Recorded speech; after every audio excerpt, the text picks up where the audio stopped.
수도 없이 출제되던 포인트예요, 이게. 그리고 우리는 그 B점이 지나가는 또 하나의 곡선을 받았잖아요.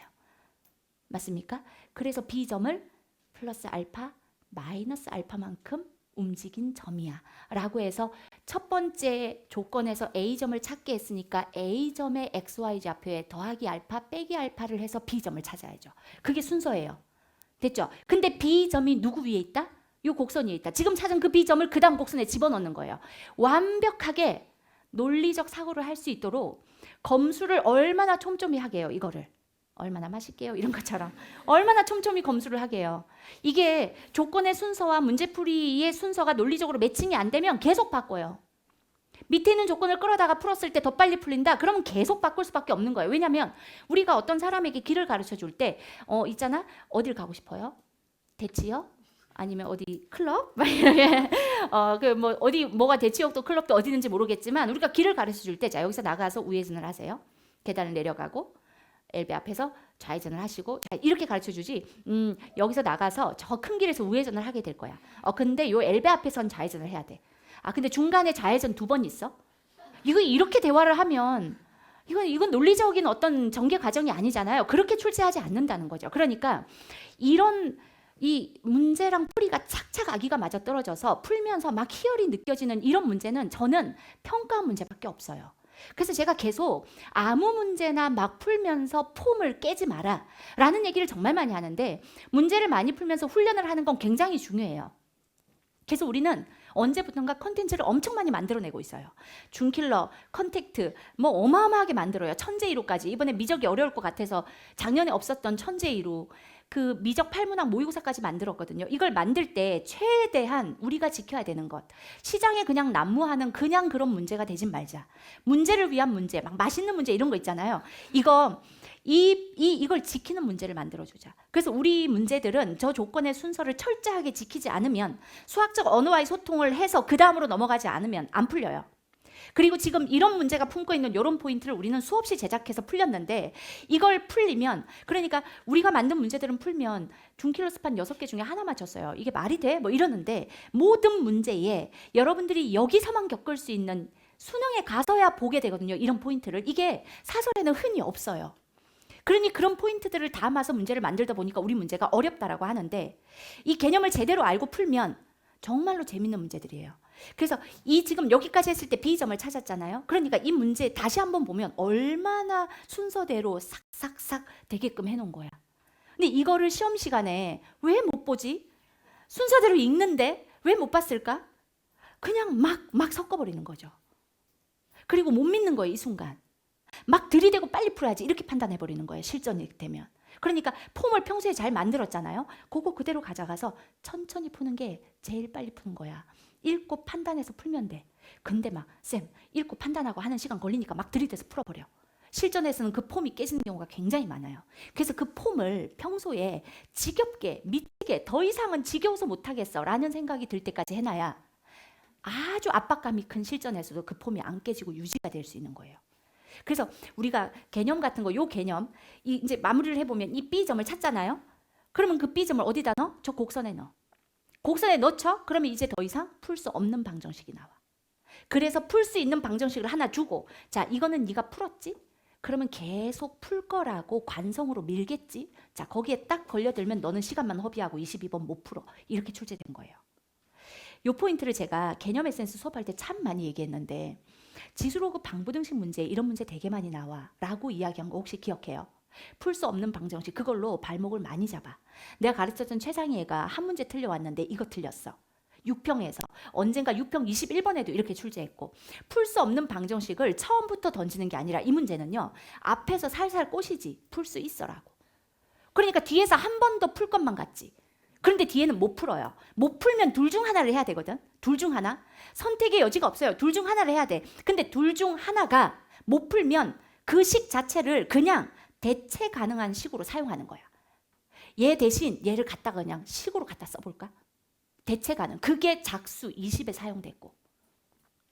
못 풀면 그래프적 관점으로 혹시 해결해 볼까? 지수함수가 가지고 있는 정점을 이용할 수 있을까라고 해서 그래프 활용으로 넘어가는 케이스가 하나 있어요. 그게 여기 들어있어요.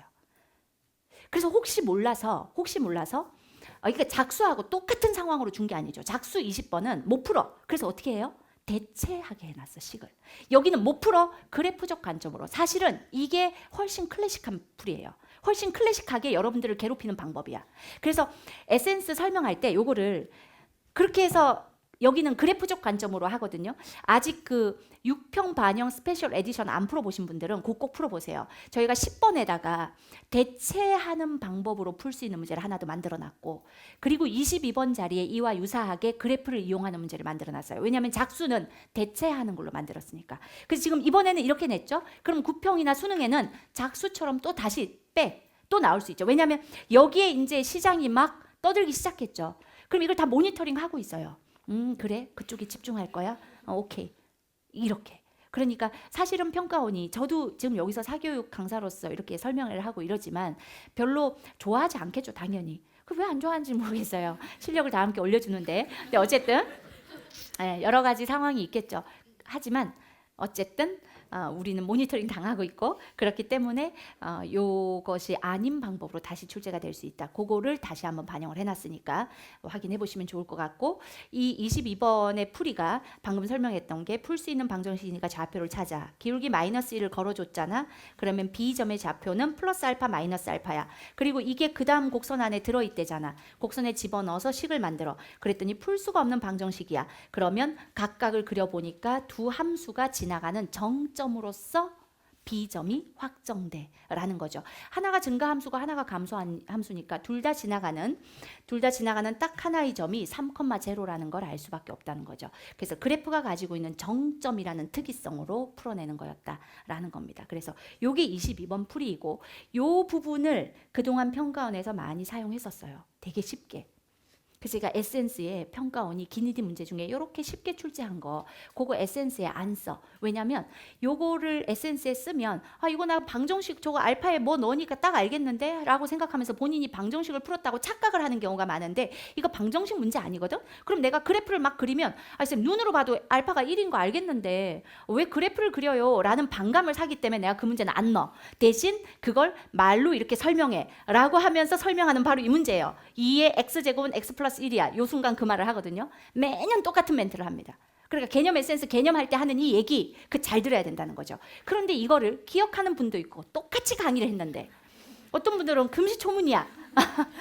그럼 왜 그런 거냐면, 왜 금시초문이냐면, 제가 이 얘기를 할 때 눈으로 봐도 x가 1이네 라는 걸 알거든요. 그러니까 왜 선생이 저기서 잔소리를 하는지까지는 알고 싶지 않은 거예요. 아유, 왜 x가 1인 거 눈으로 봐도 알겠는데 뭘 굳이 자꾸 그래프를 그리라고 하는 거야. 근데 제가 이 얘기를 하면서 얘기하거든요. 그래프를 그리라는 게 지금은 여기서 그래프가 쉽게 보이지만 엄청 어렵게 나오면 이렇게 나와. 그래서 BQ 문제에서 풀어주기도 하죠. 이건 사물학평 문제인데 사물학평에서는 이렇게도 출제해. 지금 다 들었던 얘기잖아요. 그러니까 여기 지금 와 있죠. 여러분들은 선생님을 해바라기처럼 보고 있다는 걸 제가 알고 있어요. 어쨌든 에센스를 회독할 때요. 회독할 때 주의점을 하나만 말씀드릴게요. 22번 같은 문제는 다 에센스에서 그런데 이번에는 이거를 출제했죠. 근데 또 다른 어떤 영역에서 이와 유사한 관점을 또 출제할 수 있는 거예요. 출제 의도는 뭐인 거냐면, 우리가 약속한 개념의 바운더리 밖에 있는 기술은 써봐야 수능에선 안 먹혀. 개념을 안다는 건 그 개념을 깊이 있게 제대로 아는 것도 되지만 어디까지가 내가 사용할 수 있는 개념인지를 정확히 아는 것, 그 바운더리를 아는 게 진짜 개념을 아는 거야. 이게 사실은 매년 20번, 21번, 22번 중에 하나는 나와요. 반드시 나와요. 그게 수능의 20, 21, 22 자리거든요. 그래서 이번에도 20, 21, 22, 20번은 작수 20의 합성함수 그래프가 나온 거죠. 그래프 그리지 마라는 출제 의도 다시 한번 나온 거예요. 그래서 이러한 주제들이 틀렸다. 그럼 아마 시험지가 입력돼 있을 거고 저희 조교들이 진단을 해줄 겁니다. 그러면 너는 이거를 푸시오라고 뭔가를 줄 거예요. 그러면 거기에 이러한 유사 주제들이 다 들어있을 거예요. 오늘 이렇게 오셨으니까 이것뿐만이 아니라 이번에는 여기에 걸렸는데 다음에는 이 공통에서는 합성함수 미분법 쓰지 말라 했는데 합성함수 미분법 쓰면 좀 편한데 이런 생각하거든요. 시장에 그 말이 팽배하다는 걸 또 알고 있어요. 그럼 어떻게 한다? 합성함수 미분 한번 써봐. 써. 40분 그냥 쑥 흐를 거야. 정신 차려보면 40분이 지나 있을 거야. 우리 조교가 그랬다 그러죠. 첫눈에 반한 시간이 멈춘 듯한 그런 여자가 있었냐 지금까지. 그랬더니 밥을 먹다가 작수 20이요. 그래서 그랬더니 작수 20이요. 정신 차리기가 막 40분이 지나 있더라고요. 결국 다 맞추긴 했지만 분통이 터져 죽는 줄 알았어요. 막 이런 얘기를 하더라고요. 그래서 넌 어떻게 그렇게 되게 시간이 멈춘 것 같은 그런 느낌을 준 것도 수학 문제냐. 제가 사실은 내 이상형이 평가 문제야 이런 걸 떠들고 다녔거든요. 그랬더니 옆에 조교가 유유상종이라 그렇다. 예. 그래서 저는 제 이상형이 이런 문제들입니다. 평가 문제예요. 그러니까 개념 에센스 회독의 팁 하나. 처음에 공부할 때는 여러분들은 이 개념이 이거야? 문제 풀 때 이걸 사용해? 이런 거에 집중을 했을 거예요. 근데 두 번째, 세 번째 들을 때는 뭐에 집중을 해야 되냐면 그때 내가 경험이 없어서 겸손하지 못해서 선생님이 강조는 하는데 그냥 스쳐 지나간 것들, 그런 것들을 짚어야 돼요.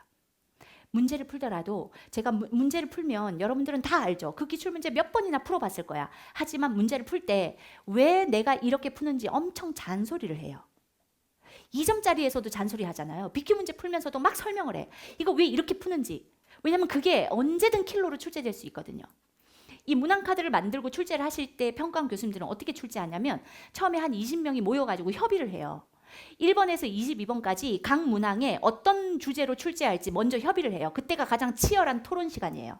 그때 22번 자리에 풀 수 없는 방정식을 주자. 그리고 그래프를 이용하게 하자라고 했는데 아니 근데 이번에는 22번에 이 주제 두 개가 붙어서 22번은 통합사고로 뭐 이렇게 규칙이 있거든요. 이 주제 두 개 붙어서 이쁘게 안 나오니까 그거 하나 떼서 이번에 10번으로 보내자. 이럴 수 있어요. 그러니까 10번 문제가 이번엔 10번인데 다음에도 10번은 아닐 수 있다는 거죠. 이게 언제든 킬러가 될 수 있다. 이렇게 30문항 카드를 만들어요. 문항 카드 30장을 만들어요. 그리고 그 30문항 카드가 어떻게 돼 있냐면 그 위에 정확히 이런 출제 의도를 갖고 출제할 거야라는 학습 목표 있죠. 그거는 어디서 워딩을 따오냐면 교과서 단원 시작할 때 위에 학습 목표 적혀 있잖아요. 거기서 따와요. 그게 출제 의도예요. 그리고 그 문항 카드를 각자 들고 들어가서 독방에서 문제를 만들어 나오는 거거든요. 그랬을 때 이제 문제가 만들어졌을 때 마지막에 판사 같은 분이 이 문제 하나하나를 띄웠을 때 약속한 출제 의도를 넘어서는 의도가 들어갔다. 그럼 무조건 내려요. 내립니다 하면 끝이에요. 그 문제는. 또는 거기서 통과가 되고 나면 많은 검수위원들이 검수를 하시는데 그분들이 시장에서 난무하는 기술로 풀었을 때 더 빨리 풀린다. 그러면 그건 또 버려져요. 그렇게 해서 예비 문항들을 가지고 올리고 내리고 하면서 만들어지는 게 수능이거든요. 그분들을 비껴갈 수 없어요, 우리는. 그래서 그분들이 출제한 문항이 2점짜리더라도 우리에게는 매우 의미 있는 문항으로 바뀔 수 있다. 그래서 에센스를 회독할 때 포인트는 뭐냐면 물론 아직 완벽하게 파이널 문제 마지막 하나까지 다 체화가 되지 않은 사람들 꽤 있을 거예요. 요거 하나 정도는 내가 좀 남겨놓은 요거 하나 정도 여기까지 해야 될까? 그것 때문에 성적이 안 나왔다라는 생각을 하시고 그 끝매점 우리 끝 보는 거 되게 좋아하잖아요. 끝매점 끝까지 하시고 단 이미 다 했던 것들을 회독할 때는 잔소리에 집중해야 돼요. 이런 것들에 집중해야 돼요. 너무 당연한 걸 써놓고 뭐라고 떠들어요. 근데 2회독 3회독을 할 때는 처음 할 때 안 들렸던 이게 중요한지 몰랐던 포인트들이 조금 더 보여요. 반드시 보이게 돼 있어요. 왜냐하면 한 바퀴 돌았고 실전을 했기 때문에. 그래서 다시 돌아가서 회독할 때는 잔소리에 집중하기, 개연성에 집중하기, 그 문제를 풀어내는 통으로가 아니라 왜 그렇게 하고 있는지에 대한 그 이유에 집중하기.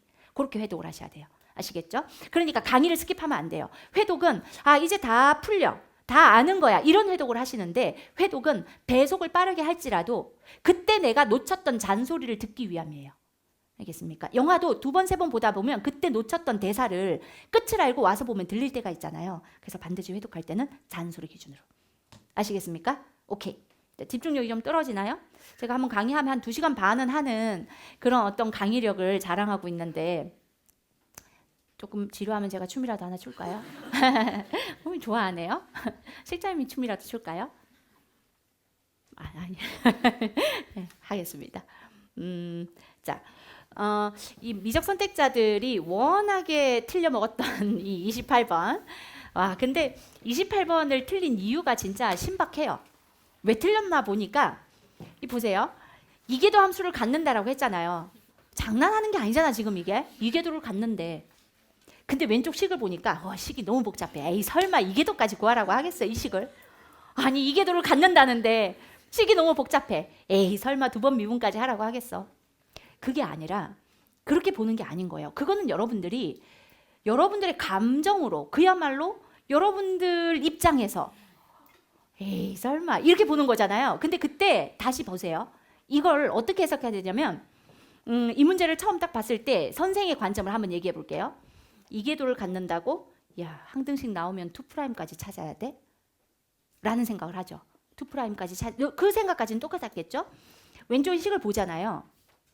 식을 보는 순간 이걸 싹 전체적으로 봐. 야 이게 하나의 함수를 만들어 놓은 게 아닌 것 같아. 함수를 그냥 뒤죽박죽으로 한 건 아닌 것 같아. 가장 눈에 띄는 건 뭐냐면 오른쪽에 미정계수 하나 없는 이 함수예요. 왜? 나는 교과과정 기준으로 해석하거든요. 여러분들이 미적분에서 도함수 활용해서 여러 가지 그래프 그리기 위해서 뭐 배웠죠? 초월함수와 다항함수가 뒤섞인 복잡한 함수마저도 뭘 이용해서? 도함수를 이용해서 그릴 수 있어. 잠깐 미적 얘기해도 학통 선택자들도 그대로 그냥 들으시면 돼요. 그냥 거의 수투하고 비슷해요. 네. 그러니까 이거 오른쪽 이 함수를 보면 이거 내가 어디서 배운 거야? 네, 그래프 그리기에서 배운 거야. 그러면 내 목적이 딱 누구야 되냐면 저놈이, 요놈이야 되는 거예요. 우변에는 이 그래프, 이거 그리는 게 우리가 미적을 크게 두 파트로 나눴을 때 미분 파트의 목적이잖아요. 얘는 그릴 수 있다 없다? 그릴 수 있다. 미정계수 하나도 없다. 자, 그러면 이 곡선은 그려야 될 내 목적인 것 같아. 야, 이 곡선 보이지? 라고 오른쪽에 곡선 하나를 딱 띄워놨잖아요. 그 다음에 보이는 게 뭐냐면 왼쪽에 이 f는 뭔지 모르잖아 지금. 뭔지 아는 함수가 1차 함수가 있는 거지. ax 플러스 b. 그러면 그릴 수 있는 곡선과 ax 플러스 b 미정계수 두 개를 가지고 있는 직선 여기에 꽂혀야 돼요. 그게 개념이니까. 그 외의 식들은 이 문제가 준 특이성이고 여러분들은 어디에 꽂혀야 된다? 오른쪽에 곡선과 왼쪽에 직선에 꽂혀야죠. 아 이게 혹시 두 함수의 차? 수도 없이 수투부터 했다. 직선을 오른쪽으로 딱 넘겨준 다음에 곡선과 직선의 관계성, 그 곡선과 직선의 관계성을 이용해서 이 문제 조건 줄 때요. 박스 들어가기 전에 맨 위에 A, B를 구하라고 해놨잖아요. 이거는 순서가 있는 거예요. 밑에서 묻는 경우가 있고 위에서 묻는 경우가 있어요. 위에서 묻는 경우는 식이 너무 복잡하고 방대하고 조건이 어려우면 다른 방향으로 갈까 봐 잡아주는 거예요. 너는 A, B 구해야 돼. 너 A, B 구해야 돼. 내가 그릴 수 있는 곡선의 AB는 직선의 개수야. 넌 직선을 찾아야 돼. 이렇게 들어야 되는 거죠. 그게 매우 열심히 기출을 분석했던 개념을 공부했던 눈에는 곡선과 직선의 관계성을 이용해서 너는 직선을 찾아야 돼. 너 직선 찾아. 곡선은 그릴 수 있잖아. 직선 찾아. 직선을 찾게 하는 힌트는 어디 있어? 그게 이 문제의 특이성. 좌변에 fx가 주는 거예요. 이게 해석이 돼야 돼요. 이게. 요게 그러면 이게도 어쩌고 했는데 fx의 5제곱, fx의 세제곱, f에 대한 정보를 이용해서 직선을 찾아야 돼. 이렇게 흘러가죠. f에 대한 정보를 이용해서 직선을 찾아야 돼. 근데 왼쪽 식을 보니까 하나는 5제곱, 하나는 세제곱이야. 이 순간 자 양갈래의 감정으로 나눠져요. 이제 이계도까지 하라고? 에이 설마. 왜 설마지? 이계도를 갖는다고 해주는데 그 순간 내 감정으로 설마야. 식은 아무리 복잡해도 아무리 간단해도 실마리가 될 수 있어요. 그건 내가 결정하는 게 아니라 출제자들이 결정하는 거잖아. 이 순간 나는 어떤 생각을 하냐면 이계도까지 갈 건데 왜 식을 이렇게까지 복잡하게 줬지? 문제의 조건을 믿고 왜 5제곱, 세제곱을 줬지? 왜? 직선을 찾아야겠는데 곡선 그릴 거야. 그 곡선과 어떤 관계성을 갖고 있는지 왼쪽이 줄 거야. 왜 5제곱, 세제곱을 주는 거야. 이계도까지 가라면서. 바로 봤더니 F가 조건이야. 5제곱, 세제곱이라 두 번 미분해도 F가 계속 따라다니네. F가 계속 살아있게 해야 됐구나. 조건을, 실마리를 누구를 통해 준다고? F를 통해 주니까. F를 계속 달고 다니게 하려고 세제곱, 5제곱을 줬구나라고 생각했어요. 위에 준 조건을 믿고 내가 새로 받은 조건을 개념과 위에 있는 말에 갖다 붙여야지. 내가 새로 받은 조건을 보고 A, 그 조건을 내가 원하는 방향대로 끌고 가고 싶은 방향대로 해석한다? 이건 굉장히 자의적인 해석이죠. 그게 수학적 언어와의 소통이에요. 그래서 두 번 미분해야 되겠네. 그래야 F 조건을 사용하지. 라는 거죠. 그리고 하다 보면 절대 선대칭 함수가 아니거든요.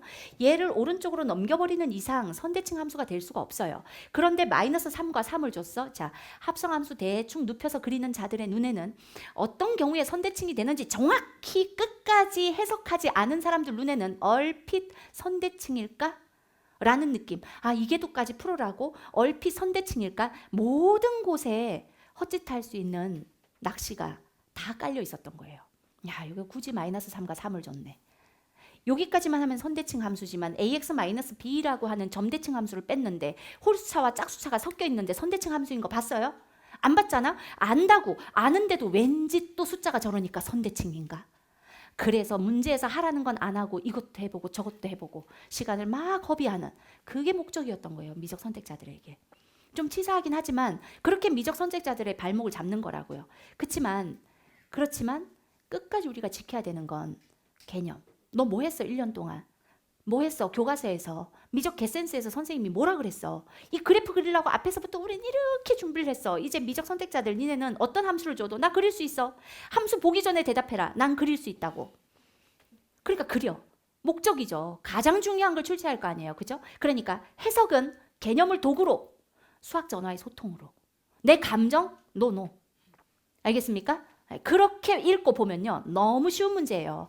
그렇게 해석이 됐다면 그러니까 이계도까지 0이 되려면 만난다, 접한다. 그 자리가 변곡점이야. 그게 끝이죠. 만난다, 접한다까지 이용하면 AB가 나오니까 끝.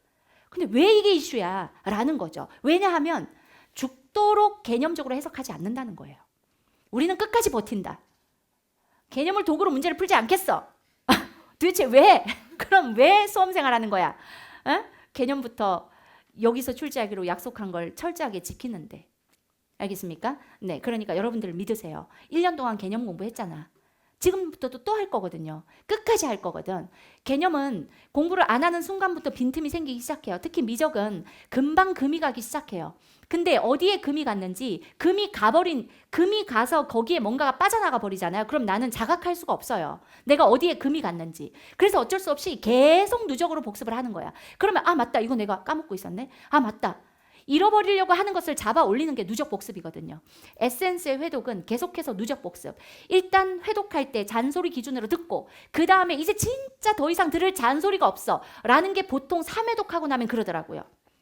3회독하고 나면 이제 거의 새롭게 들리는 건 없어요 라는 얘기를 많이 해요. 근데 엊그제 컨텐츠 팀장 우리 저 친구랑 상담하다가 컨텐츠 팀장 개념 에센스 회독하라니까 너요 너 개념 에센스 회독하라니까 쌤 근데 지금 7월 중순까지 시간이 없는데 이거 개념에 또 시간을 쓰면 그러니까 7월 중순까지 하라고 그랬더니 말을 안 들어. 그래서 똥꼬집을 부리고 있길래 저 옆에 있는 컨텐츠 팀장한테 10월 학평 전과목 만점자한테 네 그 친구가 10월 학평 전과목 만점을 하고 고3 때 수능은 결국 전과목 만점을 못하고 그래서 너무 아쉬워가지고 저랑 조교하다가 또 반수를 했거든요. 저 S제인 그게 뭐지 이름이 풀네임이 거기서 반수를 했었습니다. 그러면서 조금 까불더니 작수 20에서 40분 지난 분통이 터졌다고. 내가 분통이 터진다. 선생님이 고2 때부터 가르쳤거든요. 그래서 그 친구한테 너는 에센스를 몇 번 들었어? 그랬더니 몇 번 들었다 그랬죠? 우리 콘텐츠 팀장이 5번. 그게 고3 때까지라 그랬어요. 그죠? 5번이라 하고 그게 고3 때까지라 그랬어요. 5번. 그러니까 왜 5번을 듣게 해서 걔들이 바보라서 듣는 게 아니에요. 2번, 3번 들으면서 느끼는 거예요. 아, 내가 그때는 이게 안 들렸어. 근데 지금은 들려. 근데 4번째, 5번째는 왜 하는 거냐면 3번까지 회독을 하고 나면 그 한마디 한마디가 그대로 킬러에 직결된다는 걸 느꼈잖아요. 그럼 이제 그 다음부터는 빠져나갈까 봐 무서워서 하는 거예요. 4회독부터는. 그래서 우리 그 되게 유명한 친구 있잖아요. 박수환이. 그 전과목 만점자. 그 친구도 그 고1부터 저랑 같이 했었거든요. 에센스를 걔는 7번 정도 들었어요. 부분적으로는 9번 들은 것도 있대요. 근데 그 친구는 가형 시절이기 때문에 확통까지도 했었거든요. 근데 그 확통 경우의 수 뭐 이런 거는 굉장히 복잡하잖아요. 그래서 확통 경우의 수는 진짜 어려워요. 하여튼 부분적으로는 9번 들은 것도 있는 그 친구가 조교하다가 반수 시작합니다 라고 하면서 거의 스토리가 비슷하죠. 저희랑 일단 조교를 하고 그리고 다시 반수를 하고 네. 근데 어쨌든 반수 시작하면서 쌤 에센스 한 바퀴 돌리게 조교 아이디 주세요. 그래서 야 이제 제발 그만 들어라. 이제 네가 에센스를 든다 그러면 난 너무 창피하다. 나랑 문제를 같이 만들고 어떨 때는 정말 내가 얘를 어떻게 가르쳤지? 넌 나한테 뭘 배웠어? 이런 얘기를 되물을 정도로 똑똑한 친구가 또 에센스를 듣는다 하길래 왜 듣냐? 반수 시작하는데 이제 그만 제발 그랬더니 쌤 어쨌든 전과목 만점을 걔가 그 전해 수능 2개 틀렸거든요. 토탈 수학이 아닌 곳에. 그래서 어차피 만점을 목표로 하는데 내가 혹시 깊이 있게 문제를 제작까지 하면서 훨씬 수학 실력은 늘었을지라도 빈틈이 생겼으면 어떡해요? 그 몇 점짜리에서는. 근데 내가 그 빈틈은 알 수가 없는 거니까 해야죠 하고는 딱 처음 일주일 동안 수학 3과목을 듣고 시작했어요. 개념 에센스 3과목 듣는데 일주일 걸리더라고요. 그 친구는 왜냐면 9번 들었잖아요 이미. 그러니까 선생님이 척 하면 척이죠. 근데 그럼에도 불구하고 단 1분도 스킵하지 않고 단 선생님 2배속으로 들었습니다. 근데 2배속으로 줄줄줄 넘기면서 착착착 체크해내는 거죠. 아 이거 그때 내가 알고 있었는데 이거 조금 희미해지고 있었어. 이런 것들을. 그래서 회독은 끊임없이 해야 된다. 두 번째, 세 번째는 강의로 회독을 하시고 그 다음부터는 읽으면서 두 번째, 세 번째까지 회독하다 보면 잔소리들을 다 체크하게 되거든요. 열심히 들어야 돼요. 그 다음부터는 매주 읽어내는 거예요. 그래서 우리 신유경 같은 우리 똥꼬집 대명사 신유경 한 재수 3수? 몇 수 때 나를 만났는지 모르겠지만 어쨌든 3등급, 4등급으로 왔어요. 3, 4 왔다 갔다 하면서. 근데 겨울에 에센스 제대로 한번 하더니 눈이 애가 도는 거예요, 막. 그러더니 사물함품부터 쭉 100점 받았거든요. 근데 유경이가 가장 에센스의 가장 어떤 올바른 공부법을 갖고 있는데 회독을 하는 방법은 2, 3회독까지는 강의를 들어야 돼요. 잔소리 체크해야 됩니다. 그 다음에 누적 복습은 어떻게 하냐면 매주 읽었어요. 매주 3권을 읽는 거예요. 그러면 금이 생기지 않아요. 그리고 읽다 보면 또 뭔가 하는 게 생긴대요. 그러니까 처음에는 몇 시간 걸렸나 그랬더니 한 권을 읽어요. 수원을. 예를 들면 수원 개념 에센스를 넘기면서 이렇게 읽는 거예요. 그럼 읽다 보면 한 2시간 반 걸린대요. 처음에는 한 권 읽는데 개념 하나하나 읽고 BQ 문제도 다 읽는 거예요. 그러다가 좀 낯설어 파이널 문제가. 그러면 손대서 푸는 거죠. 근데 이게 뭔가 껄끄러워. 그러면 강의 확인하는 거예요. 그렇게 하다 보니까 한 권에 2시간 반. 그거를 매주 했어요, 얘가. 매주 6평 끝나고부터 매주 6평 뒤부터 그리고 나서 수능까지 가는데 수능 직전에는 한 권 읽는데 20분이라고 하더라고요. 그래서 일주일에 1시간은 그냥 에센스 읽는 데 시간을 썼던 거죠. 그러면서 현장에서 선생님하고 공부를 했었거든요. 이렇게 금이 나지 않게 계속 읽는다라는 거 아시겠죠? 네, 오케이. 그러니까 이 풀 수 있는 문제예요, 없는 문제예요? 희망이에요, 절망이에요? 희망이죠. 제대로 공부하면 희망이에요. 그리고 저 순간에 흔들리지 않고 자기 자신을 믿어야 되는 거예요. 아이 설마 2번 미분하라고 막 이게 뭐야 막 이러는 거죠. 딱딱 아는 거 가져다가 뜯어내 보면 분명 할 수 있는데 아시겠죠? 여러분은 할 겁니다. 해설은 이렇고요. 참고로 넣어놨으니까 안 보고 싶겠지만 한번 보시고. 근데 우리가 되게 의미 있게 보는 건 뭐냐면 이런 28번이 나올 걸 우리는 알고 있었어요. 놀랍게도 이런 28번이 나올 것이다. 왜냐하면 미적 선택자들의 흐름이 있거든요. 이 문제의 흐름, 평가원이 여러분들을 갖고 노는 흐름이 있어요. 그래서 이런 문제가 나올 거다라는 게 어떤 거냐면 우리가 올해 천재이루에 그래서 여러분들도 함수 추론을 두려워하면 안 돼요. 천재이루에 어떤 문제를 만들었었냐면 hx라는 어떤 함수가 있을 때 이 hx라는 함수를 2가지 방법으로 정의를 해요. 이게 모든 실수 x에 대해서 이거이기도 하고 이거이기도 해. 그래서 한쪽은 뭔지 모르는 f를 가지고 설명을 해주고 나머지 한쪽은 3차 함수로 지정을 해줘요. 이 3차가 방금 28번에서 보자면 오른쪽에 아는 곡선인 거예요. 그리고 요 문제가 요 식이 왼쪽에 fx 5제곱, fx 3제곱 그 식이에요. 그러니까 하나의 h를 2가지 방법으로 이거를 갖다 붙이면 이게 항등식인 거죠. 이렇게 해주고 그 안에 미지의 f로 조건을 주는 거예요. 그래서 요 흐름이 이거 꼭 한번 풀어보세요. 요 문제 그 안에 들어있으니까 요거 하나라도 꼭 풀어보세요. 그러면 이게 하나의 함수를 2개로 주면서 한쪽을 아는 함수, 그릴 수 있는 함수로 주고 나머지 하나는 미지의 함수로 준다. 그리고 그 미지의 함수를 도구로 하여 아는 함수를 확정하게 하는 것. 이렇게 주는 거거든요. 근데 이게 지금 함수 추론에서 제일 어려운 구조예요. 역대 나왔던 28번 자리에서 함수 추론으로 이런 구조로 나오면 가장 어려운데 그 지점까지 건드린 거거든요. 천재이루에서. 근데 딱 요렇게 예상했던 문제가 출제가 된 거예요. 한쪽은 모르는 f 어쩌고 저쩌고 f를 모르는 상태에서 f에 대한 어떤 도구 그거를 해서 오른쪽을 찾아야 된다. 뭐 이런 관점이거든요. 근데 중요한 건 우리가 이 문제를 제작할 때도 그랬고 중요한 건 네가 아는 함수, 네가 배운 개념 결국은 그리 기결된다. 그러니까 딴 세상은 없다 여기에. 잠시 이상해 보이는 것에 대한 조건을 줄 뿐이지 결국은 네가 늘 하던 짓을 해서 마무리한다. 라는 것과 동시에 영 모르겠다 그러면 뭐라고 했죠? 제 기억하나요? 미적 선택자들 뭔지 모르겠는데 1차 함수가 나오고 도저히 뭔지 해석이 안 돼. 무슨 접선이다? 변곡 접선이다. 정말 그것도 수도 없이 얘기했죠. 유평에서 모르겠으면 변곡이라 생각하고 2번 미분해라. 그렇게까지 얘기했는데 믿었어야죠. 전적으로 나를 믿었어야죠. 네. 자, 이러했고요. 뭐 이런 거. 이게 합성함수도요. 이제 여러분들이 기존의 합성함수 그래프만큼 공부하면 안 돼요. 이거 되게 중요한 사인이에요. 30번. 제가 합성함수 그래프 문제를 이게 시장에 많아요. 합성함수 그래프 문제는. 근데 합성함수 그래프 문제를 설명하면서 어떤 얘기들을 많이 했냐면 이 속함수와 겉함수, 속함수가 다시 정의역으로, 속함수가 증감증하면 이게 다시 정의역으로 증감증 이렇게 들어가죠. 이 속함수의 y값이 정의역으로 다시 작동이 됐을 때 얼핏 N축 이래가지고 그래프 개형만 그려서는 못 푸는 문제를 반드시 출제한다. 그 안에 합성함수의 미분계수는 건미 곱하기 속미인데 그 각각의 미분계수를 눕힌 상태에서도 즉각 읽어낼 수 있어야 된다. 그러니까 증감증에서 이게 어디서 누구 때문에 나온 극대인지 극소인지 그걸 반드시 판단해야 된다. 그러니까 제대로 나오면 여기까지 나와야 돼. 이 워딩 기억해요. 제가 이 말을 곳곳에 쓰거든요. 합성함수 그래프가 제대로 나오면 여기까지 나와야 돼. 라는 게 미분계수의 비교예요. 그거까지 나온 문제예요, 이번에. 그러니까 이게 결국은 어디서 많이 틀렸냐면 이거 대충 했는데 절대값 안에 있는 저 값이 양인지 음인지에 대한 판단을 제대로 못한 거예요. 그러니까 본인들은 이게 뭔가 절대값 처리를 잘 못했어 이렇게 생각하는데 사실은 절대값 안에 있는 저 미분계수 속미가 실제로 양인지 음인지 그 부호를 따지는 거가 정확히 이루어져야지만 답이 나오는 문제로 출제가 된 거예요. 이건 뭐냐면 이것도 합성함수를 내긴 내야겠어. 너무 중요하니까. 하지만 그냥 n축 어쩌고 하면서 그래프 개형만 잡아낼 수 있는 정도로는 안 돼.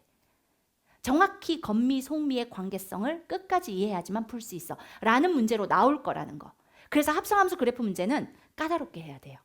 어렵게 해야 돼요. 이번에 이 맛을 본 거죠. 이거 기존에 n축 그리면 다 돼야 되는데 굳이 절대값으로 꺾어버려가지고 헷갈리게 만들었거든요. 그 헷갈림의 본질엔 뭐가 있냐면 합성함수의 미분계수는 건미 곱하기 속미인데 지금 여기서 나오는 그래서 더 깊이 있게 나오면 제가 우리가 천우신조랑 여러 군데서 사용을 해서 제작을 해놨는데 더 깊이 있게 나오면 여기서 나온 이 극대가 속함수 때문인지 겉함수 때문인지 그걸 구분하는 것까지 가져야 돼요. 그렇게 해서 믹스를 해놓으면 뭐 다들 힘들어 할 수 있죠. 거기까지 가야 근데 n축 이것뿐만이 아니라 정확히 미적분의 합성함수를 다 아느냐 요거를 체크할 수 있어요. 그래서 요것도 잘 보시고 오늘 거의 뭐 수업이죠. 네, 와서 특강 듣는 느낌이죠. 아주 잘 됐네요. 어쨌든 이 시간마저도 공부를 시킬 수 있으니까요. 그래서 이렇게 유사문항에서 그와 똑같이 제작을 해놓은 천재1호 요 문제도 한번 풀어보시고 확통 30번 이번에 확통 30번 부등식이 이따만큼 나오잖아요. 근데 이따만큼 나오는 부등식을 어떻게 풀어야 되는 거냐면 이렇게 푸는 거죠. 부등식 4개를 딱 보면 야 이거 어떡하지라고 고민이 되거든요. 근데 부등식 4개가 보였을 때 어떡하지를 해결해 주는 건 뭐라고요? 여기서 일단 첫 번째는 크거나 같다. 출제 개념은 뭐다? 중복조합이다. 확통은 심플한 싸움이에요. 중복조합이야. 크거나 같다.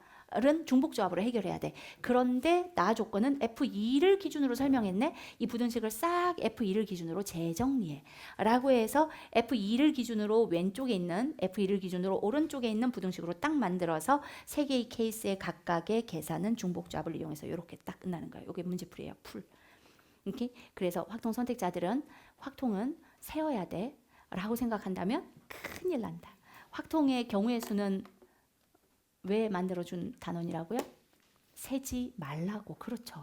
이거를 세라는 게 출제 의도는 이게 있을 수가 없는 일이에요. 수능에서는 얘가 얼마나 잘 세나 보자. 그게 아니라 세지 말라고 준 거니까 이렇게 해서 푸시는. 그래서 요것도 뭐 저희는 이렇게 보시면 부등식이 아주 복잡하게 나올 때 가장 힘들어하는 걸 알아요. 그러니까 완전히 어렵게는 못 내고 겉보기가 어려운 게 이런 거거든요. 그래서 우리는 요거를 F3을 기준으로 정리하게끔 했고 그래서 케이스를 나눠서 이렇게 푸는 게 우리의 문제였습니다. 이런 문제도 한번 거기 있으니까 풀어보시고 결론, 파이닝. 자 이제 결론이에요. 제가 이제 5분 안에 끝내야 되거든요. 근데 이 6평에 대한 분석에 물론 늘 설명회를 하면 약간 저의 설명에는 부모님들이 뭐라고 말씀하시냐면 아침마당 같다는 얘기를 많이 해요. 그러니까 선생님 강사잖아요. 그러니까 자기 강의 이제 그 다음에 뭐를 들으면 돼. 여기가 조금 더 메인이어야 되는데 그게 아니라 이번 6평이 어땠는지 좋은 정보 얻었습니다. 이렇게 가는 아침마당이라고 하거든요. 근데 제가 이렇게 딱 반반 준비해요. PPT를 항상.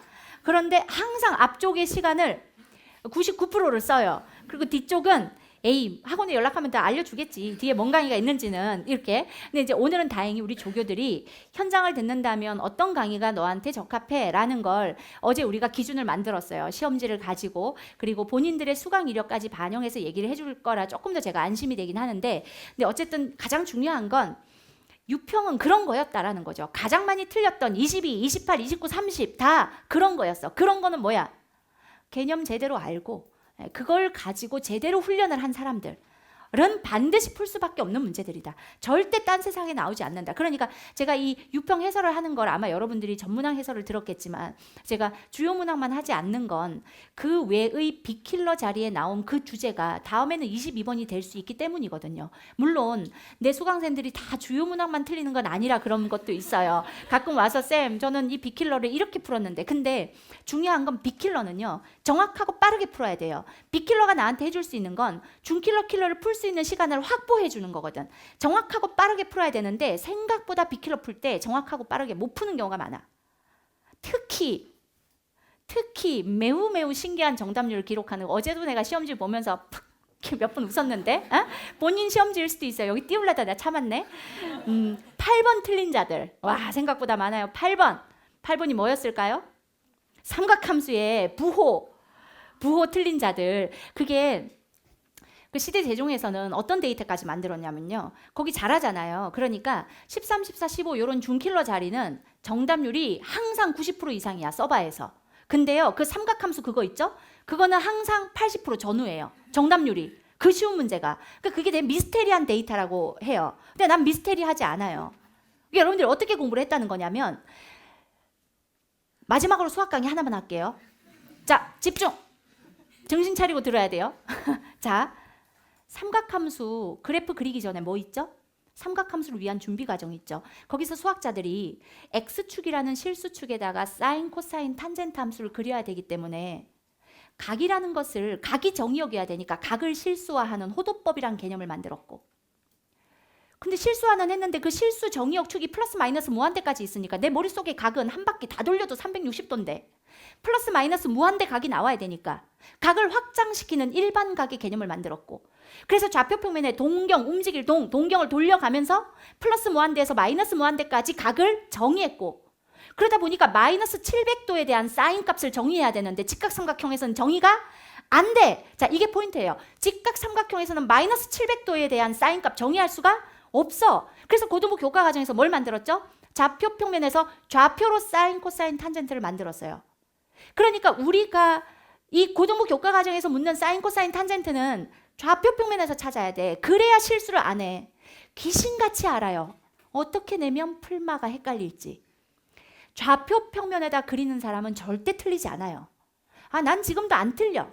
난 어제 보니까 직각삼각형 무려 7개 그린 시험지 속으로 내 건가? 네? 직각삼각형을 그려서 거기다가 부호를 부여하면 그 과정에서 실수가 일어날 수 있다고요. 근데 그게 3점짜리예요. 그러면 킬러 저런 거 4점짜리인가? 이번에 몇 점으로 나왔죠? 뭐 하여튼 3점 또는 4점, 일반적으로 3점으로 나오죠. 일반적으로 5, 6번에 나올 텐데 30번, 28번 하나 맞추려고 시간을 얼마를 써요? 에너지를 얼마나 써? 근데 그 잠깐의 그 겸손함, 이거 직각삼각형 그려가지고 마이너스야, 땡 그렇게 틀려버리면 그 가성비 좋은 문제 하나를 날리는 거죠. 1분이면 얻을 수 있는 3점을 이번에 뭐 282, 2830 세 문제 남기고 50분 남았는데 세 문제 다 틀렸다. 사연 많죠? 50분 동안 세 문제에 집중을 해도 안 풀리는 문제들을 여기서 3점을 그냥 준다는데 겸손하게 해야 되거든요. 그런 것까지 우리가 다 체크해 놨습니다. 그런 경우에는 무엇을 해야 하는지, 그런 것들까지 체크를 해서 여러분들께 진단을 해줄 테니까 겸손하게 들으시고, 여기 앉은 조교들이 여러분들을 위해 선생님과 잠을 자지 않고 또 열심히 준비를 했으니까 잘 받아들이시고, 쉬웠지만 진짜 개념을 묻는 문제들이다라는 거 첫 번째, 공통과목, 확통, 기하, 미적은 어려웠지만 진짜 개념을 들여다본 학생이라면 풀 수 있었다. 시작부터 끝까지 또 뭐래요? 개념이래죠. 개념 에센스에서 가르친 거 가지고 풀면 되니까. 그래서 이 유평 해설, 전문학 해설 그래서 들어봤을 때 제가 갑자기 이 해설에서 갑자기 다른 말 하는 거 들어봤어요? 못 들어봤어요? 못 들어봤죠. 시즌 1부터 하던 말 그대로 똑같이 하죠. 그러니까 여러분들도 그대로 수험장에 가서 풀면 된다는 거예요. 배운 대로. 자, 그다음 두 번째는 진단 키트 역할을 했다. 이번에 고3이 많아지고 N수생들이 줄었어요. 그러다 보니까 지금 이 6월에 확 어렵게 내버리면 고3들은 못 풀어요. 왜냐하면 이런 경험이 없기 때문에 멘탈적으로 확 밀려버리거든요. 결국 실전은 기세인데 기세에 밀려버려서 이 고3들이 어느 정도 실력을 갖고 있는지 체크조차 못할 때가 있어요. 그래서 이런 표본에서는, 이런 분포에서는 쉽게 내야 돼요, 6평을. 그래서 이 똑같은 주제에서 낼 수 있는 난이도의 하한선을 낸 거예요. 근데 그렇다면 그냥 쉽게 내려고 그런 거 아니야? 아니에요. 쉽게 내려고 했으면 22번 또는 282930처럼 내면 안 되지. 다 쉽게 내려고 했던 게 아니라 어디까지 풀 수 있는지를 보려고 하는 1단계였던 거. 제 느낌에는 그래요. 물론 100%라고 볼 수는 없지만 9평은 6평보다 그러면 그 다음 요 정도는 풀어? 라는 거. 그래서 9평은 문항별 난이도가 조금 달라질 수 있을 것 같아요. 목적상. 그래서 요 정도면 다 풀었는데 요 정도는 못 풀어. 이 정도는 풀어. 요거를 체크해서 거기서 적정한 난이도를 수능에서 출제를 하겠죠. 최근에 수능의 표점이나 1등급 컷은 굉장히 칭찬받았어요. 그걸 완전히 깨진 않을 거예요. 그런데 표본이 독특해요. N수생이 작년 대비 확 줄고 지금 현재 6평 기준으로 고3들이 늘었기 때문에 얘들은 또 어떡하지? 라는 생각을. 그런데 3월 합평 5월 성적 보니까 1컷 장난 아니야. 그죠? 장난 없어. 이거 어떡하지? 그렇다면 똑같은 주제라면 하한선으로 단계별로 내자라고 한 거예요. 그래서 진단 키트 같은 역할을 했으니 유경이 요거 보니까 코로나 그거라 하더라고요. 뭘 가져와도 어쨌든 요즘 코로나 다시 유행한다고 들었는데 아닌가요? 아닌가 보네. 아무튼 뭐 괜찮네. 그리고 이게 이제 난 이거 처음에 캐스트에서 봤죠. 캐스트에서 이거 갖다 쓸 때 이게 뭔지 몰랐어요. 근데 이제 나중에 사후적으로 얘기해 주더라고요. 그래서 머리카락과 머리카락을 만나면 이게 뭔가 이렇게 교감을 하는 거다. 뭐 이렇게 작수와 올 6이 교감이 된 거다라는 얘기를 하는데 이 보통은 2년을 기준으로 비슷한 문제가 나오는 경우가 많아요. 그래서 문항의 틀은 2년 전하고 비슷해요. 2년 전 6평하고 수능하고 비슷해요. 그래서 2년 전이 저한테는 또 우리에겐 매우 중요한 기준이 됐죠. 물론 우리가 겨울부터 지금까지 가르치면서 우리 문항들의 적중이란 이슈가 꽤 많이 붙어 다니고 그 적중이란 이슈가 붙은 지가 한 10년 정도 된 것 같아요. 그래서 어느 때부터는 이제 적중이 안 될까 봐 겁이 나는 거예요. 저렇게 당일날 여기저기서 에센스 어디서 나왔어? 야, 천우신 뭐랑 똑같아. 그런 말이 안 올라올까 봐 좀 무서울 때가 있어요.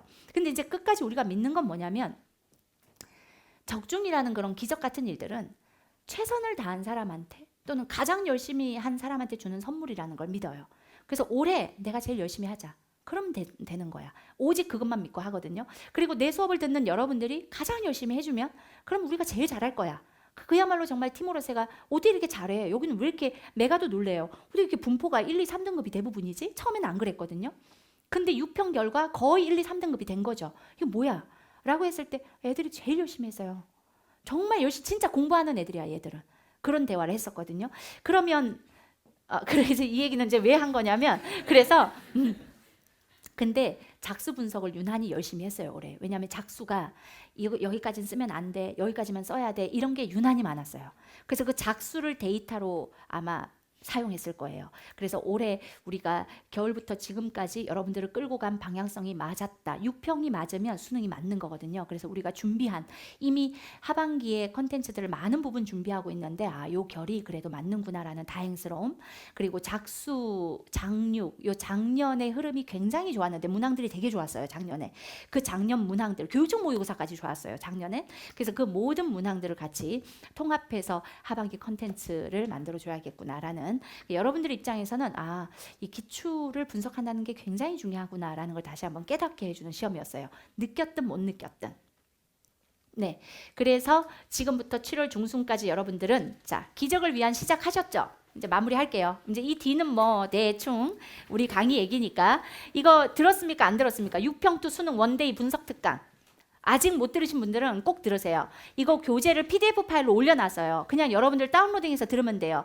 6평 문항 하나랑 유사 기출 하나, 유사 엔제 하나. 유사 엔제는 준킬러 스파 컨택트 천우신조 이런 데서 뽑았어요. 그런데 어떻게 뽑았냐면 이번에는 이걸 냈는데 기존에는 이렇게 냈어. 근데 수능엔 이렇게 나올 수 있어. 라는 확장된 범위까지. 그러니까 이게 어쩌면 가장 완벽한 수능 대비일 수 있어요.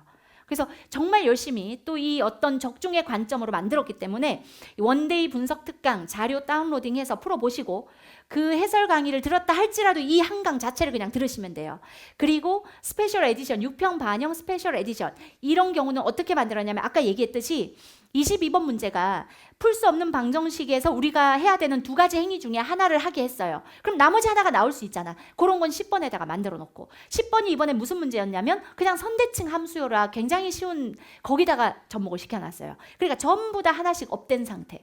또는 11번에 운동과 미분적분 그게 작육 19번에 있었거든요. 3점짜리였는데 오답률 진짜 높았어요. 그게. 그래서 작년에 93점이 많았어요. 그 19번 때문에 거기에 들어있는 본질의 껍데기가 살짝 나온 게 이번에 기니디의 디귿이에요. 누구나 기억만 하면 되는 운동 방향과 속도. 근데 그걸 싹 바꿔놨어요. 11번 자리에. 그래서 다들 틀렸어요. 아, 이 문제를 이렇게 낼 수 있냐. 그렇게 낼 수 있죠. 거기에 뭘 접목시켰냐면 미적 28번에 갑자기 튀어나온 사이값 정리를 11번 자리에다가 이 위치 함수와 속도 함수를 정확히 아는 사람들은 거기서 평균값 정리를 쓰라고 그런 식으로 섞어놨어요. 그러니까 세상에 없는 모의고사라고 저는 자부해요. 이 6평 반영 스페셜 에디션 꼭 풀어보시고 여기서 시작하시라고. 일단 이 분석 특강을 들어보면 여러분들은 여러분들 시험지에서 스스로 희망을 찾게 될 거야. 아, 이렇게 하면 되는구나. 아, 이렇게 하면 나도 가능하겠구나라는 걸 분명히 찾을 거예요. 오늘 와서 이 얘기들을 듣고 가장 중요한 건 가서 이걸 공부하는 것. 그리고 이걸 이것에 이제 막 자신감이 생겼어. 근데 도전을 딱 해. 그랬더니 다시 또 쭉 떨어져. 그쵸? 하지만 해설을 들으면서 아, 선생님이 이렇게 틀려라 하면서 만들었구나. 대신 이 30문항 안에 와, 이렇게 집어넣을 수 있구나라는 걸 아마 감동의 물결일 겁니다. 우리 조교들을 쥐어짜가지고 만들어낸 다들 정말 수명을 갈아 넣었다. 누가 쓴 댓글 보고 이거 진짜라고 했던 그날 완성된 일주일 만에 딱 완성된 아마 세상에 없는 모의고사일 거예요. 꼭 해보세요. 이것도 역시 PDF 파일로 올라가 있으니까 다운로딩해서 그냥 풀어보시고 풀었으면 반드시 전문항 해설 들어야 돼요. 1번부터 들어야 돼. 알겠죠? 오케이. 자, 이게 기적을 위한 시작이고 오늘 여러분들이 개인적 상담을 통해서 기적을 위한 발돋움을 해야 돼요. 지금부터 7월 중순까지 여러분들의 6평 시험지가 보여준 여러분들의 지금 상태 전체 건강검진을 받았잖아요. 그럼 이제 처방전을 받아야죠. 그 처방전을 최대한 우리가 여러분들에게 객관적으로 잘 맞게끔 만들었으니까 7월 중순까지 무엇을 하고 있어야 되는지를 요렇게 오늘 처방전을 받을 거고 여기에 있는 디테일한 것들을 조금 더 현장에 오신 여러분들께 맞게 어제 새벽에 다 수정을 했어요. 사실 이걸 어제 하루 종일 작업을 하고 그리고 아침까지 최종적으로 프로그램 만들고 해서 지금 이게 수정된 거예요. 그래서 여러분들 시험지가 이미 다 입력이 되어서 다 처리가 되어 있는 상태고 저는 그걸 이렇게 봤죠. 세상에. 네. 아, 13번을 내가 아무 강의에서 장육, 작구, 작수 13번 똑같은 출제 의도로 나왔어. 야, 이게 13번에 나오는 이유는 이거야. 요식 외에는 어떤 것도 다 헛짓이야. 라고 했는데 그 13번 여전히 틀린 분 계시고 여전히 헛짓을 하시고 와, 그래서 역시 가르칠 게 아직은 있구나. 네, 그런 생각을 했습니다. 요거 가지고 여러분들 진단 받으시고 한 사람당 약 7분에서 10분 사이 진단을 해줄 수 있을 거예요. 그래서 일단은 이게 여러분들 시험지를 반영한 상태이기 때문에 요거에 대해서 조교들이 설명을 해주는 걸 잘 들으시고 1번 당신은 개념의 완성도가 낮습니다. 그러므로 실전력은 더 낮을 수밖에 없습니다. 개념이 잘 안 돼 있으면 실전력이 나올 리가 없지요. 이런 뼈아픈 얘기 들으시고 그리고 AI처럼 얘기해 줄 거예요. 당신은 수험보다 수투가 좀 안 되는군요. 뭐 이런 거 이렇게 쭉 해주면 잘 듣고 다 듣고 난 다음에 특별 처방까지 나갈 겁니다. 아마 여러분들에게 어떤 자료도 추가로 주고 특별 처방 나가면 그거까지 받으시고 그리고 시간이 조금 한 1분 정도 남는다면 먼저 들은 다음에 저는 이러한 불편함이 있습니다. 조교님한테 하나쯤 여쭤보면 다 공부 열심히 하고 잘했던 산전수전을 겪은 조교들이라 아마 그에 대한 처방을 잘 해줄 수 있을 거라고 생각을 합니다. 알겠습니까? 네, 자, 기적을 일으킬 우리 시즌 3 커리큘럼은 울트라 캡션 그랜드 파이널 멋있죠? 이거 누가 댓글 보니까 되게 웃기던데 기숙인 아빠 장바구니에 담겨있는 울트라 캡션 그랜드 파이널 주문해줘. 그랬더니 우리 조교가 그러면 어떡해요? 크크. 그러니까 조교가 아빠 너 요즘 무슨 일 있니? 이렇게 울트라 캡숑 그랜드 파이널. 또 요거에 이름에 또 걸맞게 이 문항들 저희가 사실 이 울트라 캡숑에 들어가는 건 컨택트 라인이에요. 컨택트에 하나하나 주제를 딥하게 파잖아요. 그거를 싹 N제로만 만들어놨는데 근데 이번에는 실전력이 있어야 되니까 쉬운 거부터 어려운 것까지 전체 라인업을 했거든요. 근데 이름을 이렇게 만들고 나니까 조금 더 부담되잖아요. 디자인도 그렇고 이제 울트라 캡숑이어야 되잖아요. 그래서 문항을 마지막으로 한 번 더 제가 검증해서 싹 교정을 하려고 보고 있습니다. 그리고 스판 넘버 5 넘버 5 아니죠? 그건 뭐죠? 그건 샤넬이고 이건 뭐죠? 이건 주요 구문항. 스판 넘버 9 플러스 실전 모의고사. 요게 8주 동안 8주 아니고 여기서 썸머로 시작해요. 대치에서 썸머로 진행을 합니다. 그리고 분당에서는 대치 썸머로는 울트라 캡숑 그랜드 파이널 수원 수투를 진행하고 분당에서는 매주 한 번씩 해서 8주간, 여기서는 일주일에 2회씩 해서 4주간 해서 울트라 캡숑 썸머에 끝내버리자라는 거고, 그리고 강의를 크로스로 줄 거예요. 그리고 수원 수투는 울트라 캡숑 저 너무 좋은데 수원 수투는 여기서 듣고 미적은 분당 가서 듣고 이럴까봐 양쪽에서 강의를 해서 크로스로 영상을 드릴 테니까 반대로, 그래서 그냥 왔다 갔다 하면서 여러분들 들을 수 있게. 오케이? 이해되셨죠? 자세한 설명은 더 할 수가 없어요. 시간상. 울트라 캡숑 그랜드 파이널 여기서는 썸머로 끝낸다. 4주간 확 끝내버리자. 단원별 엔제라고 보시면 돼요. 우리의 영혼이 녹아있는 엔제. 그리고 스판 넘버 9 이건 뭘까요? 넘버 9? 그렇죠. 주요 9문항이죠. 여기서 주요 6문항은 확통 선택자들이 보셔도 되는데 그건 온라인으로 업로드를 해드릴게요. 여기서는 일단 제가 올해 미적반을 책임져야 되는 임무를 띠고 있기 때문에 미적까지 3문항 합쳐서 주요 9문항을 테스트 보고 그거에 대해서 탈탈 털어주는, 마치 시즌2에 컨택트가 있었다면 시즌3에는 주요 9문항이 있는 거예요. 시즌2에 뭐라고? 틀렸죠. 시즌2에 컨택트가 있었다면 시즌3에는 울트라 캡숑이 있는 거고, 시즌2에 준킬러 스팟이 있었다면 준킬러를 깨부셨어? 그러면 이제는 킬러까지 해서 9문항을 깨자라고 하는 게 요게 스팟 넘버 9이 될 겁니다. 그래서 요 부분을 계속 훈련하는 거죠. 준스팟도 우리가 한 12주 동안 매주 사코 법칙 하나씩 했거든요. 그랬더니 나중에 사코 법칙은 웃더라고 문제 나오니까. 그거 느꼈어요? 준스팟하고 사코 법칙 이제 조금 만만해졌다 느꼈나요? 수능 날은 느낄 거예요. 아직은 괜찮아요. 네, 괜찮습니다. 뭔가 하나 물을 때마다 눈에 공포감이 막 오는데, 네, 다 괜찮아요. 그리고 파이널 천우신조와 오메가를 섞어서 진행하는 실모반. 그래서 이 실모반 하나에 뭐 이렇게 내가 좀 1, 2등급이다. 요렇게 세트. 내가 3, 4등급이다. 요렇게 세트 뭐 이렇게나 현장에서는 뭘 들으면 좋을까요? 라는 질문을 많이 해서 그것도 그 진단지에 아마 추천은 해줄 겁니다. 선택은 여러분들의 자유지만 여러분들에게 딱 맞는 걸 추천을 받고 선택을 하는 게 좋으니까 이렇게 알려줄 거고, 각각의 반에 대한 설명은 이렇게 진행이 됩니다. 이건 뭐 다 강좌기에서 올라가 있어요. 러셀에 그냥 클릭해서 보면 되는 거죠. 시간표 있고 다음과 같아요. 자, 긴 시간 오늘 이렇게까지 길게 할 건 아니었어요. 내가 또 시간을 오버했어. 그래서 뒤에 또 난리가 날 텐데 어쨌든 이렇게 긴 시간 저도 모르게 또 강의를 해버린 건 또 이게 또 수업하는 거랑 비슷해. 한번 들어오면 제가 나가질 않거든요. 근데 저도 안 나가지만 이 수강생들도 쉬는 시간마저 못 가시게 해요. 그래서 한번 들어오면 2시간 반씩 수업을 해버려서 너무 힘든데, 근데 그 시간이 정말 행복한 시간이거든요. 그래서 오늘 들어와서 지금 여러분들이 이렇게 또 앉아있으니 나도 모르게 막 강의를 해버렸단 말이죠. 근데 이제 아무리 바빠도 마지막으로 여러분들께 꼭 해주고 싶은 하나만 얘기해도 될까요? 한 1분 정도? 실장님 괜찮을까요? 자, 실장님이 이제 나를 끌어내기 직전일 것 같은데 끌려나가기 직전에 하나만 얘기를 해보면, 아까 맨 앞에 제 커리가 있었잖아요. 제가 커리가 굉장히 독특해요. 내가 독특하다 막 이러면 유경이 들어와서 놀리는데, 맨 앞 페이지로 가서 제가 어떤 커리를 갖고 있나 한번 볼게요. 굉장히 많은 걸 설명했네요. 예. 제가 여기에 사실 숨어있는 저의 커리가 있어요. 그게 뭐냐면, 저는 일단 고대 전전공을 졸업했고, 고대 전전공 어릴 때부터 19살 때까지는 단 한 번도 빠짐없이 빈틈없이 오로지 꿈이 수학 선생님이었어요.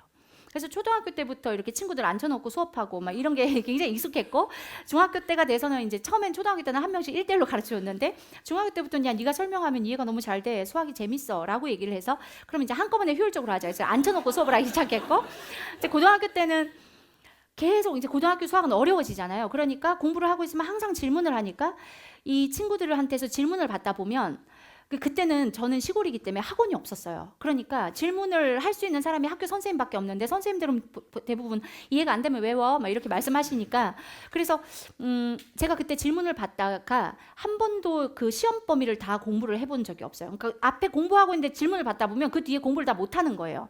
근데 그렇게 이제 그 가르치는 수학을 가르친다는 것에 굉장한 행복을 가지고 19살까지 살았었어요. 근데 이제 재수를 하면서 어떤 생각을 했냐면 나 너무 똑똑한 것 같아. 막 이렇게 오만방자한 생각을 이렇게 살다 보면 몇 번 하게 됩니다. 그러면 인생이 꼬이기 시작하는데, 나 너무 똑똑한 것 같아. 그런데 내가 그냥 수교과를 가긴 너무 아까워. 아니 무슨 어떤 수교과를 나와도 너는 학교 선생님 이렇게 네모난 학교의 선생님 다 선생님. 내 이 능력을 막 발휘하면서 살기에는 학교는 너무 좁아. 그래서 내가 학교 선생님을 하지 않겠어. 그 정말 말도 안 되는 생각이에요. 지금 생각하면 지금 되돌아보면 학교 선생님 했을 것 같아요. 학교 안에서 구현할 수 있는 게 굉장히 많았었다라는 걸 나중에는 깨달았는데 그때는 그랬어요. 그래서 나는 세상을 날아다니는 직업을 가져야 되겠어. 뭘까 생각해 보니까 IT 업계에 종사를 해야겠군. 그래서 커리어우먼으로서 세상을 날아다닐 거야. 그래서 내 수능 성적으로 딱 갈 수 있는 안정권 해서 고대 전전공을 딱 선택을 한 거예요. 그리고 뭐 서울대 뭐 나전과 이런 보지도 않았어요. 그냥 나는 고대 전전공 가서 무조건 합격해서 난 커리어우먼으로서 세상을 날아다닐 거야 막 이렇게 생각했죠. 근데 딱 3월에 후회를 하기 시작했어요. 3월 딱 들어갔더니 그 처음에는 이제 미적분 뭐 이런 걸 배우니까 뭐 통틀어서 고대 전교 2등도 하고 막 1등을 못했어요. 미적분학을 일반 물리학 뭐 이런 거 굉장히 잘했거든요. 그래서 역시 난데 이랬는데요.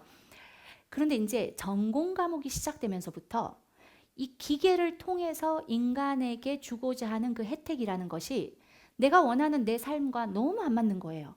나는 기계를 통해서 하나씩 얻는 것보다 그로 인해 잃어버리는 것들이 훨씬 내 눈에는 커 보이고 소중해 보이는데 이게 내가 잘하는 공부, 좋아하는 공부와 내 인생 철학과 이렇게 안 맞을 수도 있구나.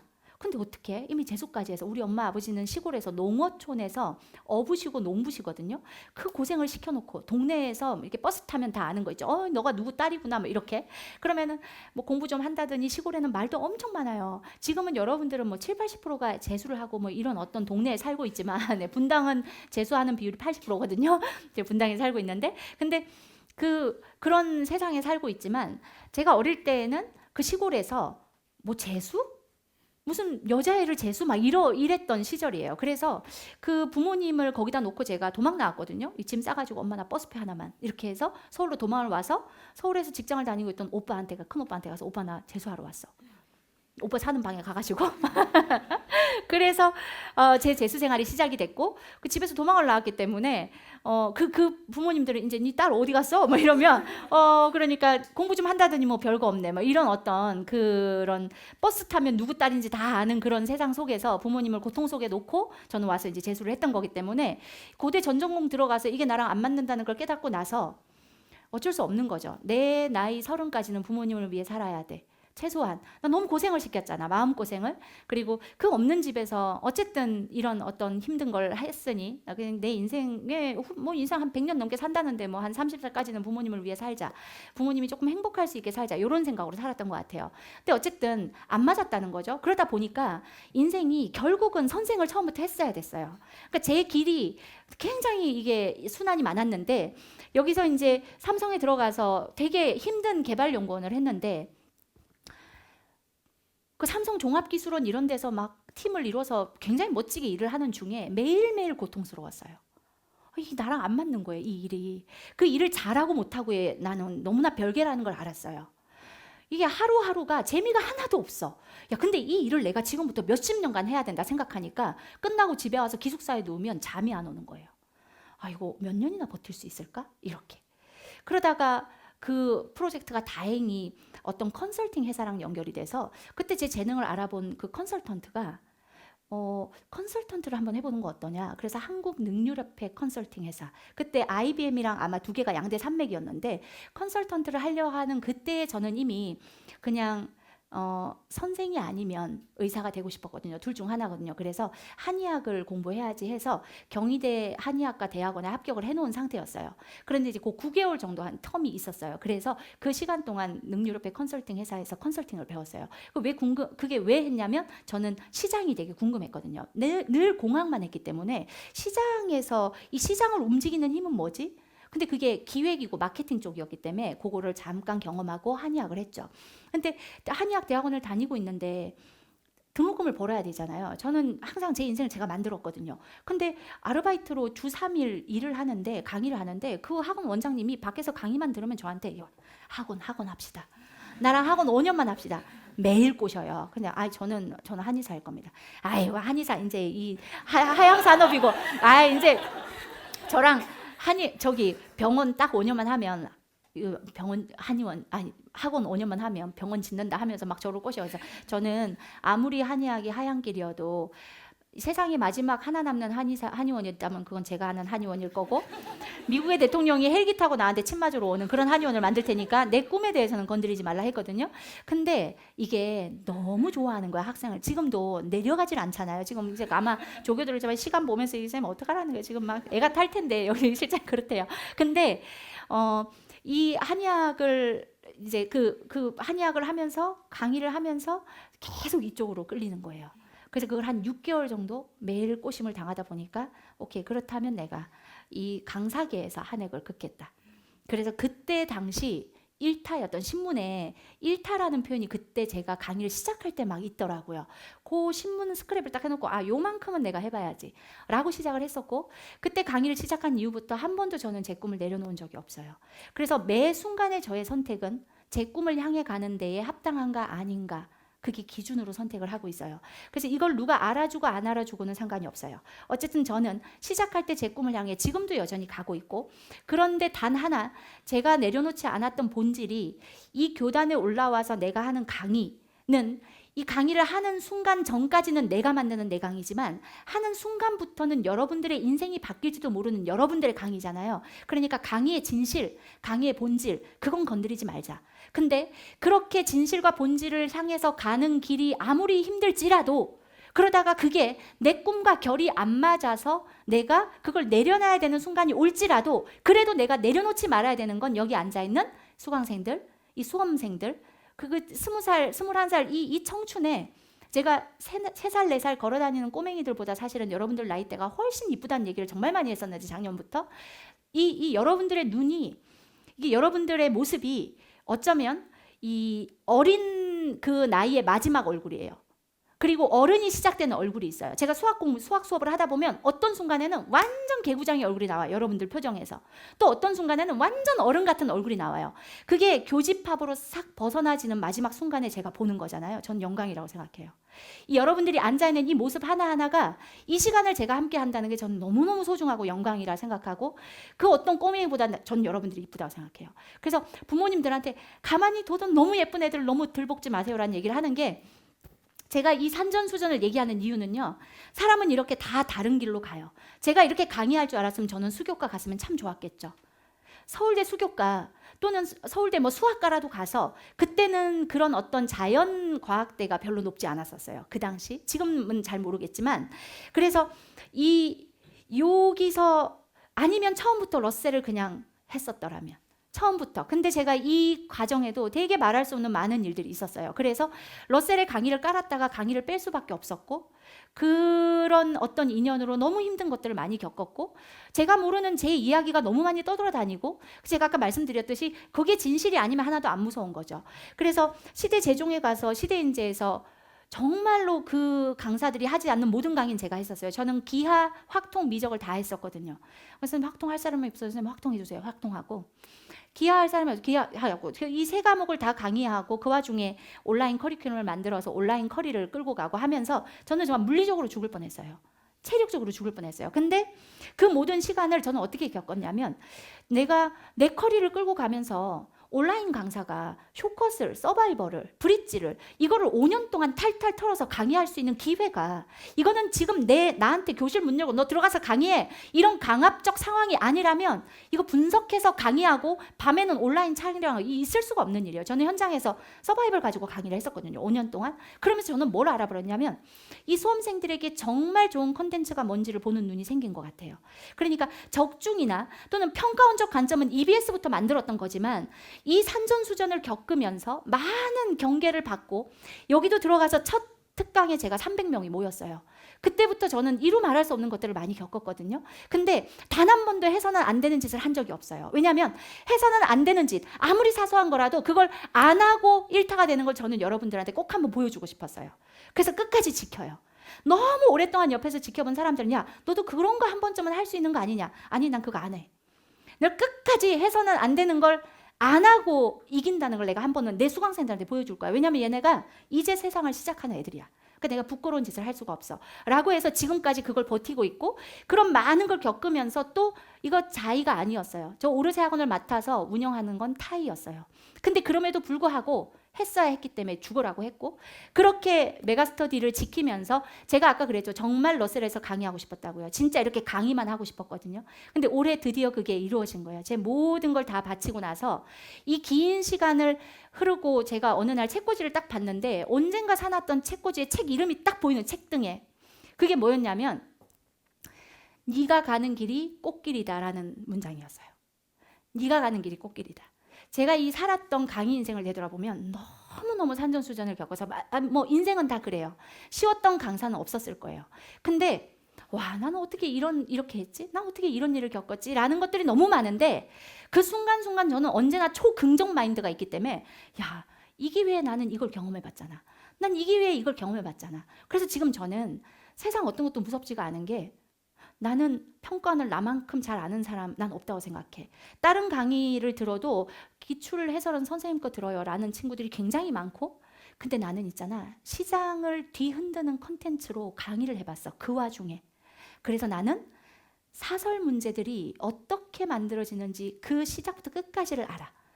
그래서 나는 최고 좋은 문제까지 만들 수 있어. 그러니까 이 본질은, 이 진실은 그 누구도 나를 못 이겨 라는 생각으로 가고 있거든요. 저는 저 15년이에요. 저한테 저 시간이 15년이었어요.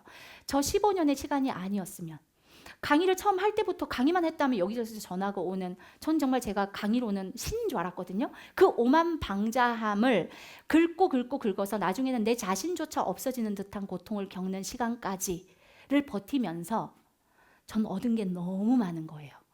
저 시간이 아니었으면 제가 지금 여러분들에게 줄 수 있는 게 훨씬 더 적었을 거라는 생각이 들었거든요. 그래서 이 얘기를 왜 하는 거냐면, 수험생들이 긴 인생을 산 건 아니지만 여러분들 얘기를 하나하나 들어보면요, 꽤 많은 스토리들이 있어. 자기 나름대로는 다 깊이 있는 인생의 어떤 역경들을 다 갖고 있어. 근데 제가 해주고 싶었던 얘기가, 그렇기 때문에 네가 여기 있는 거고 그렇기 때문에 너야. 그리고 그 결과 잘 되고 못 되고의 기준은 성적이 아니에요. 절대 저는 그게 아니라고 생각해요. 저는 그런 내 인생과 여러분들이 함께 갔으면 좋겠어요.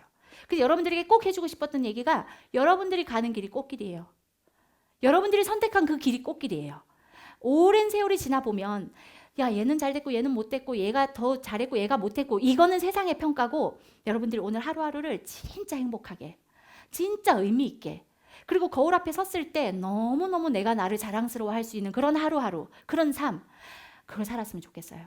제가 이 강의의 끝에 하고 싶은 게, 여러분들 나이대의 사람들을 위한 행복, 그 행복을 위해 내가 그 다음에 강의 다음 할 수 있는 게 뭔가, 이런 생각을 어느 날부턴가 하고 있거든요. 그게 어쩌면 이제 제 최종 목표가 될지도 모르겠어요. 근데 그러기 전에 제 꿈은 이뤄야 되겠죠? 거기에 여러분들이 함께 해주셔서 너무 감사하고, 올해 정말 많은 사랑을 받았어요. 앞으로도 더 많은 사랑을 받을 거예요. 여러분들도 저처럼 행복하게 함께 갔으면 좋겠습니다. 감사합니다.